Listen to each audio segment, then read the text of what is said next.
that every spring gone by could never be recovered. I woke up one morning and I knew it was just time. The ties or the threads are essentially stronger because of the value that you provide, and it's not a thread that could be easily cut.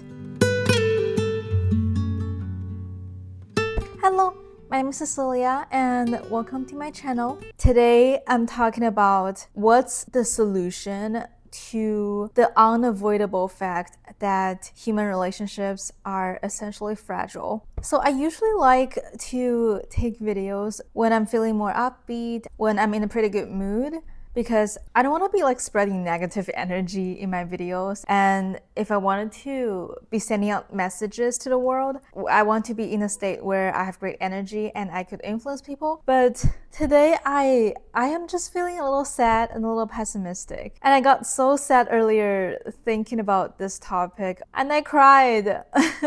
However, one thing that I'm really good at, I could always get myself out of that low state by trying to think about the problem through logic and rationality, and by trying to find a solution to the things that was bothering me earlier. I think this is a huge part of me and the spirit and the message that I want to share with the world as well. So here I am doing this video. So again, I was really sad earlier because, well, I'm just really pessimistic about human nature, about human relationships in general. I don't believe in anything lasting. I don't believe in words because I think whenever you say the words, you might be sincere at the moment, but as soon as the moment passed, it really does not mean anything. I always think back to 100 Years of Solitude, and the quote says, "The past was a lie, that memory has no return, that every spring gone by could never be recovered." And I always believe in that. I think partly because of my family and partly because it truly is part of human nature, which whenever I'm in a low state,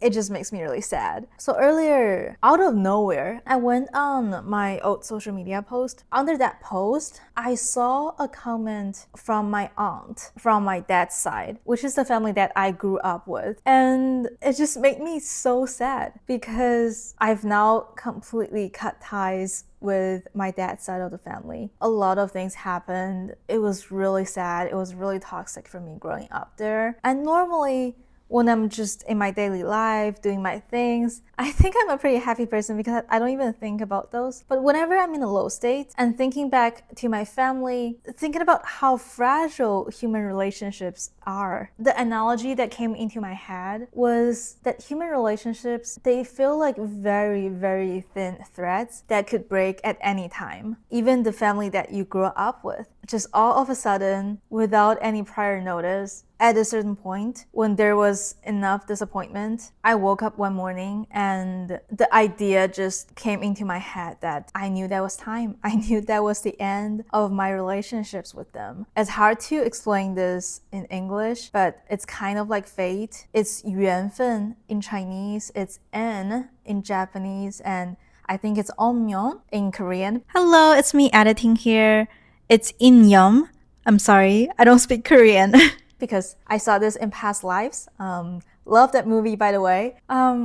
Anyhow, and that made me feel very vulnerable and very helpless. And then I thought about it. I think the only way to combat this, and I would say this is similar to all my beliefs in many different topics, the key is to be able to seize your own fate, essentially. When you're just focused on how fragile the human relationships are, you're leaving your fate to chances that it feels like there's nothing you could do. But in reality, there is something that you could do. Because yes, the relationships are really fragile when there's no value attached to them. Essentially, it's possible for you to cut ties with anyone in your life if there's no mutual value involved. But for example, you can't just get into a huge fight with a coworker and say, oh, I'm never gonna see this person ever again. That's not how it works. You're still gonna see him tomorrow. Essentially, that relationship is there because of necessity. It's the same with when you have more value to give to other people, when you have more to contribute to the group, to the conversation, to the situation, the ties or the threads are essentially stronger because of the value that you provide. You have to be there. People need you there. And of course, the really close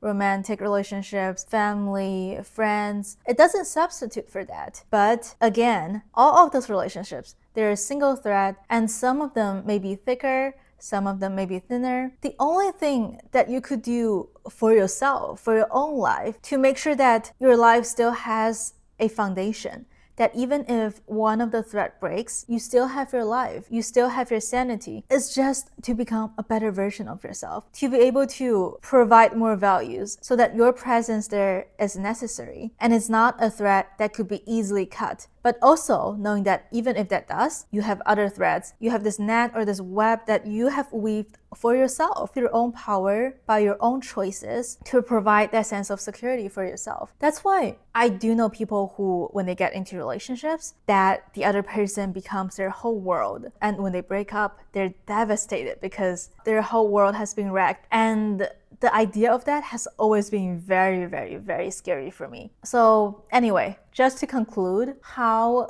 do you overcome the problem that human relationships are inherently fragile? That is, for you to create more value for yourself, to make yourself more irreplaceable, and to create a more stable and secure net of relationships. So yeah, that is the conclusion that I've reached as of now. We'll see if that's going to change in the future. And that's all. Bye.